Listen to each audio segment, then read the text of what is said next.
오늘 함께 보실 말씀은 디도서 2장 1절에서 15절 말씀입니다.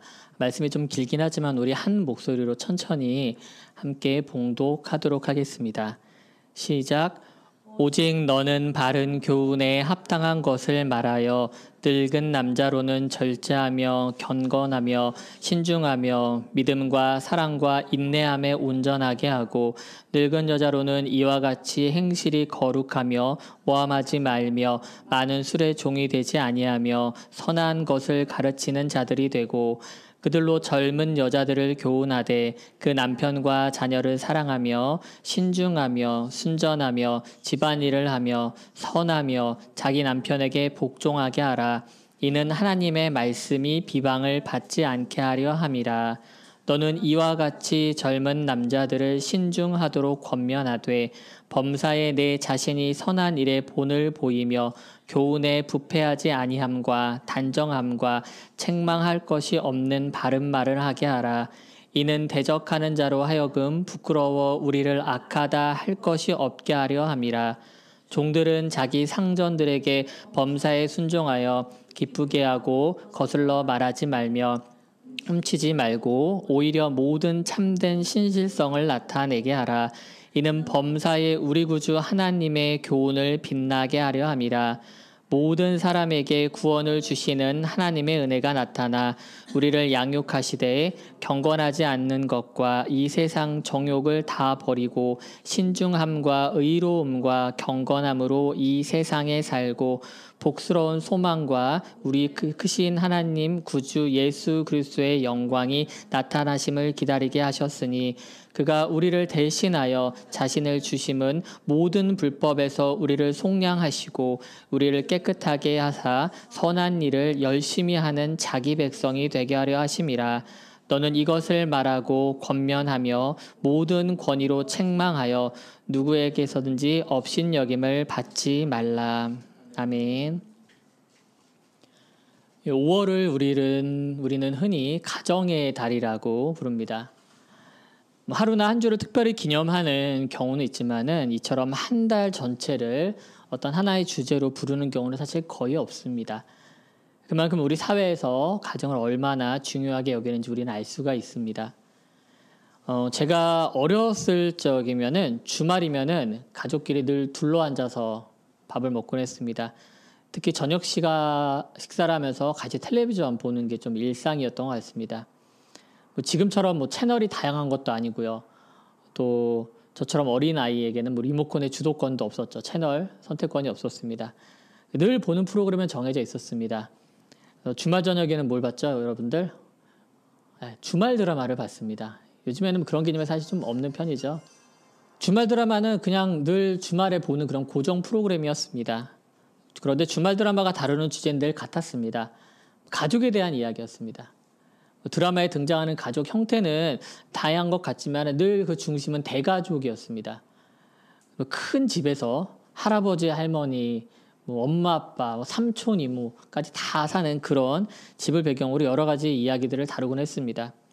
당시에는 주말 드라마 하면 시청률이 40, 50% 이상 나왔으니까 그 시간대에 전 국민의 절반은 그 텔레비전 앞에 앉아 똑같은 걸 봤다는 얘기죠. 그렇게 시청률이 좋았던 것은 아마도 많은 세대, 많은 사람들에게 공감을 얻었기 때문이 아닌가 싶습니다. 근데 요즘에는 사실 그런 모습을 좀 갈수록 보기 좀 어렵습니다. 대가족의 모습도 그렇고요. 그런 어떤 전형적인 가정이라고 하는 그런 모습 자체가 좀 흐려지는 게 아닌가 싶습니다. 제가 초등학교 아이들 교과서를 보니까 요즘 가정에 대한 어떤 관점과 개념이 많이 바뀌었구나라는 생각이 들었습니다. 제가 배울 때는 기껏해야 가족의 형태라고 하면은 대가족, 핵가족 그 정도였었거든요. 근데 요즘 보니까 대가족이란 말도 안 쓰고 확대가족이란 말을 쓰더라고요. 그리고 그 외에 가장 다양한 가정의 형태를 얘기를 해주는데 입양가족, 조손가족, 다문화가족, 재혼가족, 독신가족도 있더라고요. 어떤 이러한 형태들로 다양하게 소개되고 있는 것을 제가 교과서에도 보았습니다. 제가 이번 주 설교를 준비하면서 집에서 이런 가정과 관련된 책을 좀 찾아보니까 대학교 때 수업 때 들었던 책이 가정사역이라는 책이 있어서 좀 훑어봤습니다. 꽤 오래전 책이었지만 그 책에서도 당시 좀 빠르게 변화하는 어떤 가정의 형태에 발맞추어서 교회도 역시 가정사역에 힘을 쏟아야 한다는 그런 내용이 전개되고 있었습니다. 책 내용 중에 이런 내용이 나옵니다. 비록 우리가 의식하지 못하더라도 가정은 가장 중요한 것입니다. 어떤 사람들에게 가정이 따뜻하고 포근하지만 어떤 사람들에게는 벗어나고도 싶고 잊어버리고 싶기도 하는 곳입니다. 그렇지만 가정은 인간이 태어나면서부터 죽을 때까지 형성되는 곳이며 원하건 원하지 않건 가장 큰 영향을 지극히 받는 곳입니다. 라고 책 중에 있었습니다. 이렇게 가정에 대한 생각을 좀 하다가 제가 그 생각이 좀 교회로 연결이 되었습니다. 한 사람이 인격체로서 형성이 되고 또한 성장하는 데 가정의 역할이 지대한 것처럼 한 명의 성도가 성숙한 그리스도인으로서 자라는데 교회라는 공동체 역시 그 역할이 있기 때문입니다. 우리가 모두 하나님의 자녀이고 하나의 말씀을 가지고 있지만 분명히 지역교회에 속하여서 그 영향을 받는 것을 부정할 수 없습니다. 우리는 이곳에서 신앙 공동체를 이루며 서로를 형제 자매라고 부릅니다. 우리 가족 중에는 갓난쟁이도 있고요. 삼촌, 이모, 할머니, 할아버지도 있습니다. 게다가 우리 교회엔 이제 막 하나님을 알아가는 어린 영혼들도 있습니다. 세상에는 한 아이를 키우기 위해서는 온 마을이 필요하다는 그런 말이 있습니다. 그렇다면 한 영혼이 자라는데 교회 모든 성도들이 얼마나 힘을 쏟아야 할까요? 오늘 본문인 디도서는 디모데 전후서와 함께 목회 서신으로 불리는 성경입니다. 지역교회의 목회자로 섬기고 있는 디도에게 사도 바울이 보낸 편지입니다. 사도 바울은 디도에게 건강한 교회를 세우고 또한 그 교회를 통해서 귀한 영혼들이 자라나길 기대하는 마음의 편지를 씁니다. 저는 이 말씀이 단지 목회자에게 주어졌다고 생각하지 않습니다. 이 말씀은 교회라는 공동체를 이루고 있는 모든 사람에게 주어진 말씀입니다. 그리고 이 말씀을 통해서 건강한 신앙 공동체로 나아가길 바라는 주님의 마음이 담겨져 있음을 우리는 발견할 수 있습니다. 오늘 우리 함께 세우는 교회 성도님들도 이 말씀을 통해서 각자에게 주시는 교훈과 책망과 그리고 바르게 함을 발견하여서 주님의 선한 일을 함께하는 하나님의 백성이 되는 그런 축복의 시간이 되길 소망합니다. 사도 바울은 아시아 전역을 다니면서 교회를 둘러보던 중에 그레데 섬이라는 곳에 들리게 됩니다. 그레데 섬은 지중해를 보게 되면 한가운데 큰 섬 하나가 놓여져 있는데요. 그 섬입니다. 그곳에 교회가 세워지긴 했지만 여러 가지 문제가 있었습니다. 디도서 1장을 보게 되면은 사도 바울이 대놓고 이렇게 말합니다. 그레데 사람들을 향해서 항상 거짓말을 하고 악한 짐승이며 먹는 것밖에 모르는 게으름쟁이라고까지 그렇게 얘기를 합니다. 그러한 습성이 교회 내에도 침투해서 분란이 생겼습니다. 그들이 입으로는 하나님을 안다고 말했지만은 행동으로는 부인했다고 바울은 진단을 내립니다. 이러한 그레데 교회 성도들의 행태는 거듭난 그리스도인의 행실이 사실 아니었습니다. 거듭났다고 하는 것은 예수님께서 말씀하신 것처럼 물과 성령으로 완전히 변해된 삶이어야 하는데 전혀 그런 모습이 보이지 않았던 것입니다. 그것에서 그치면 모르겠는데 결국 이러한 행실은 하나님의 영광을 막고 교회를 어지럽게만 했습니다. 게다가 불신자들에게도 귀감을 얻지 못했습니다. 그래서 바울은 그레데 교회에 디도를 파송합니다. 말씀으로 믿는 자들을 굳건히 세우고 어떤 모습이 참된 그리스도인인가를 보여주기 위해서였습니다.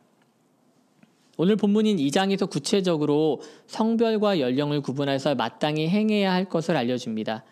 제가 오늘 말씀은 좀 세번역으로 많이 읽어드릴까 합니다. 주보에 있으니 같이 참고하면서 화면과 같이 보시면 좋을 것 같습니다. 오늘 본문 2절과 3절 말씀을 세번역으로 읽어드리겠습니다. 나이 많은 사람들은 절제 있고 위엄 있고 신중하고 믿음과 사랑과 인내심이 흔들리지 않는 사람이 되게 하십시오. 이와 같이 나이 많은 여자들도 행실이 거룩하고 헐뜯지 아니하고 과도한 술의 노예가 아니고 좋은 것을 가르치는 사람이 되게 하십시오. 가족으로 비유하자면 할아버지 할머니에게 하는 말입니다.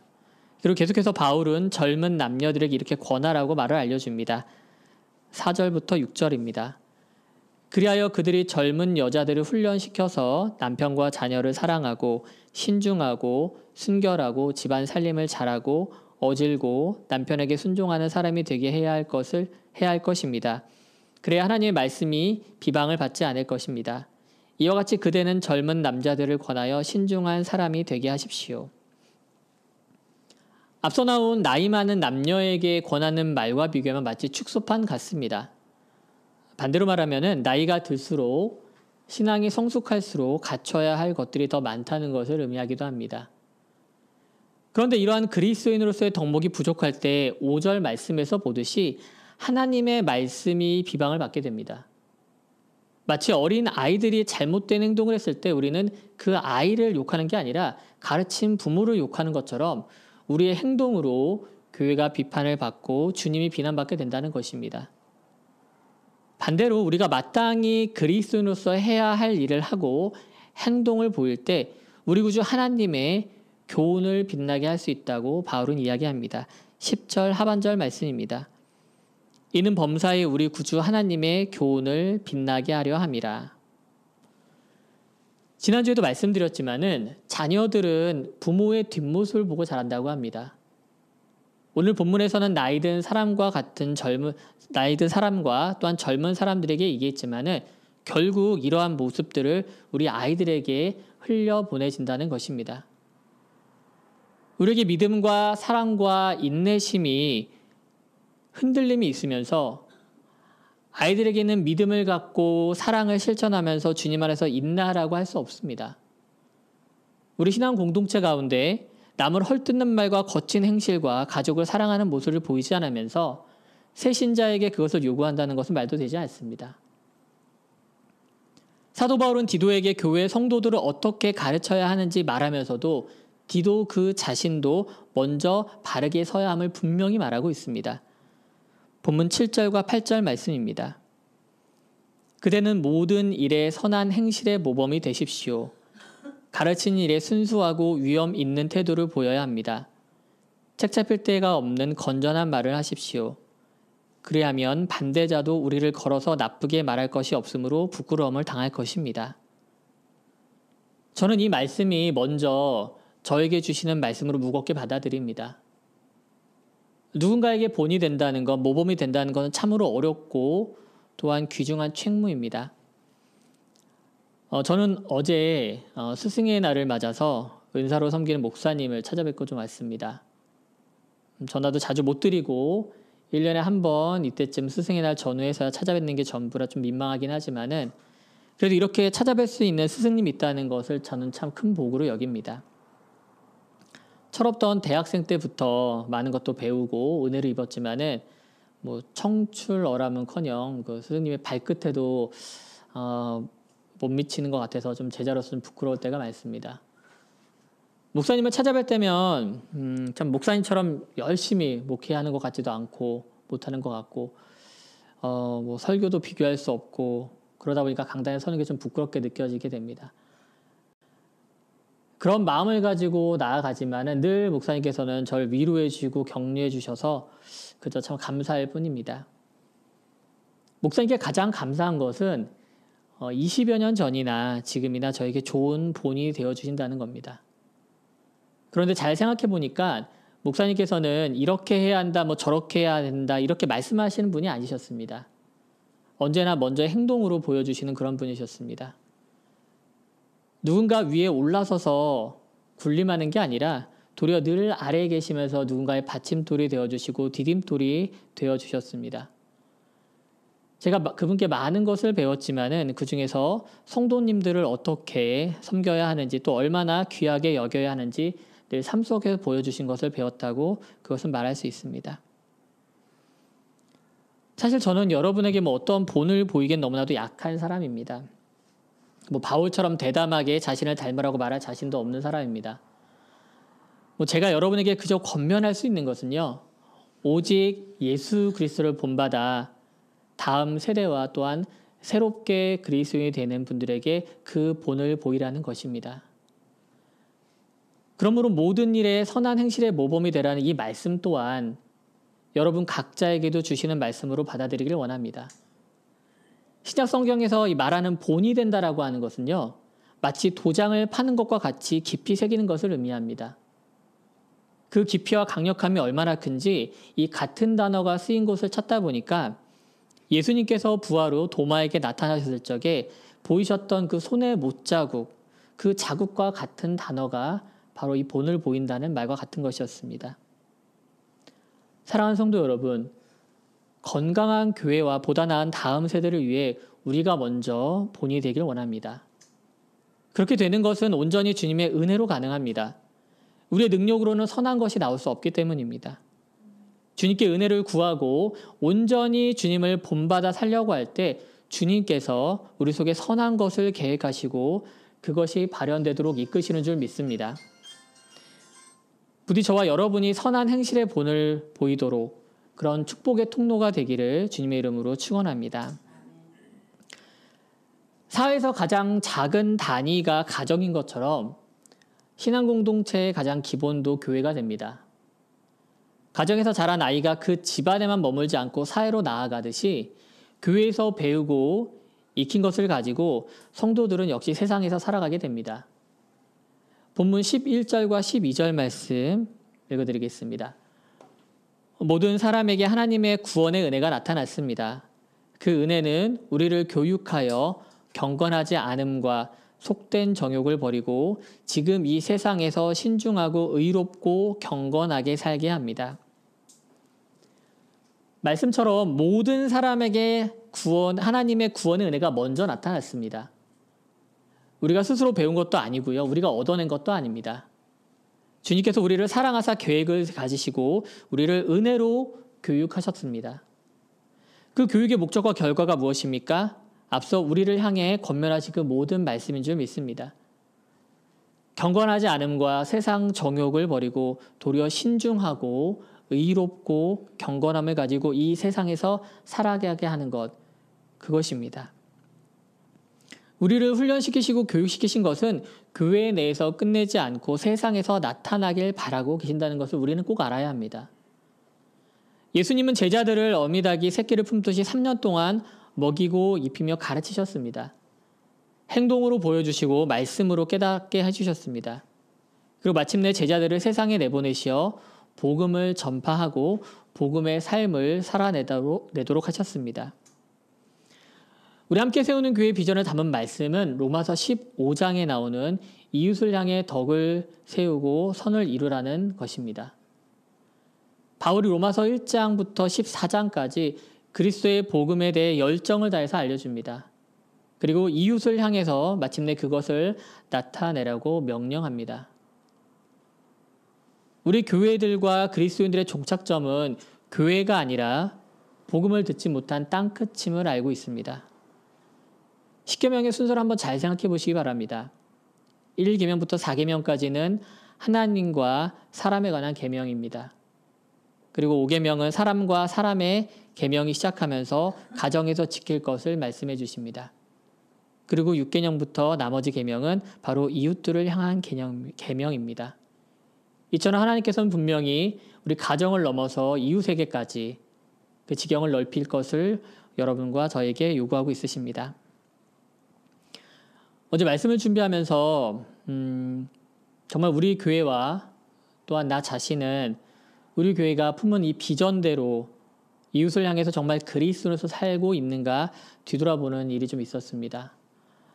어제 가족 행사도 있고 앞서 말씀드린 것처럼 스승님도 찾아뵈는 좀 바쁜 일정 가운데 모르는 번호로 전화가 왔습니다. 전화를 받아보니까 홍성에 사는 29살 청년이라면서 한 남자 청년이 조심스럽게 저보고 함께 세우는 교회 목사님 맞냐고 묻더라고요.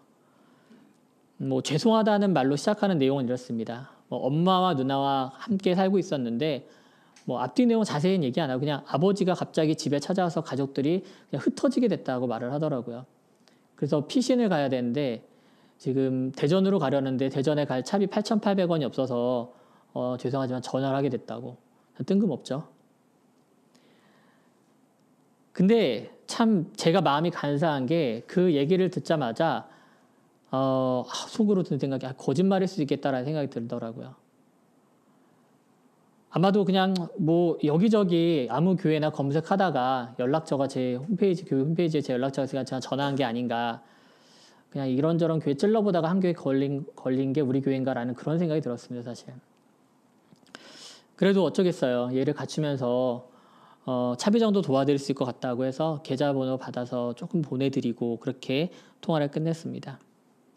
그리고 이제 단문으로는 그래도 기회 되시면은 내일 주일이니까 가까운 교회 가서 예배 드리시고 좀 그러셨으면 좋겠다라고 보냈습니다. 사실 작년에 우리 교회 비슷한 일 한번 겪었습니다. 어르신 한 분께서 갑자기 예배 시간에 찾아오셔서는 예배를 잘 들으시더니 자기 얘기를 막 하시더라고요. 어디에 살고 있고 뭐 상황이 요즘 어떻고 몸이 다쳤고 내년에 홍성 쪽으로 이사 올 계획인데 그때 교회를 꼭 왔으면 좋겠다 이렇게 얘기하시고 가시는데 이제 제가 기차료까지 바래다 드렸거든요. 다리 좀 불편하다 하셔서. 근데 그때 가시면서 저에게 넌지시 얘기하시더라고요. 갈 차비가 없다고.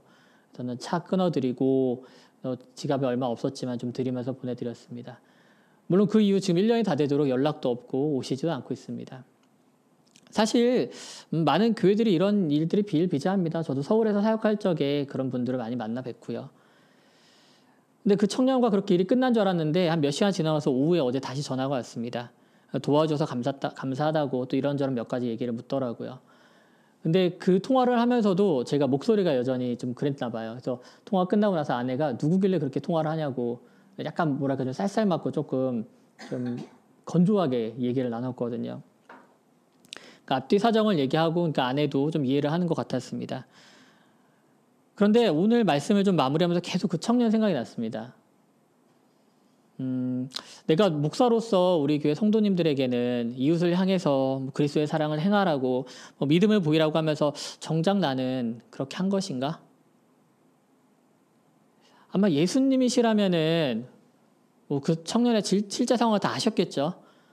그 말이 거짓이든 뭐 진실이든 묻지도 따지지도 않고 아마 도와주셨고 직접 손을 대어서 정말 아픈 곳이 있다면 치유해 주셨고 그 문제를 해결해 주셨을 텐데 목사라는 사람이 그래도 뭐 교회라고 해서 어렵게 의지해서 전화했을 텐데 선입견을 가지고 너무 차갑게 대한 건 아닌가라는 생각이 들었습니다.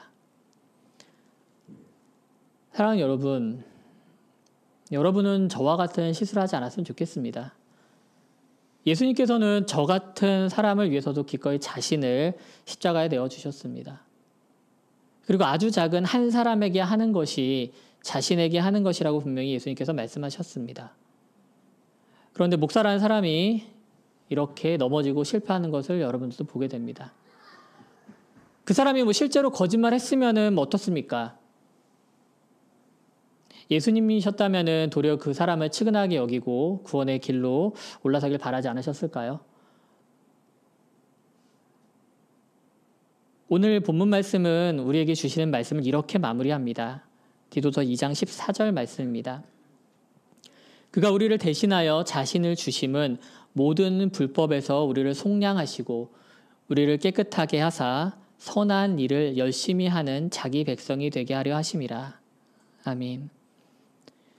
주님께서 십자가에 자신을 내어주심을 통하여서 우리를 구원하실 뿐 아니라 우리가 선한 일을 열심히 하는 자기 백성이 되게 하시려는 것이라고 말합니다. 저와 여러분을 향한 계획이 무엇인지 정확하게 깨닫길 원합니다. 구원의 기쁨과 감격에 머무르지 않고 진정한 하나님의 백성이 되길 원합니다. 우리를 깨끗하게 하신 그 목적이 하나님의 교훈을 주신 그 목적이 바로 이 선한 일에 열심을 내는 하나님의 백성 삼으시려는 것임을 마음판에 새기길 원합니다. 사랑하는 성도 여러분, 우리 가운데 오늘 말씀과 교훈을 통해서 참된 그리스도에서 나가는데 하나님의 그 백성이 되는데 한 걸음 더 나아가는 귀한 시간이 되었길 주님의 이름으로 축원합니다.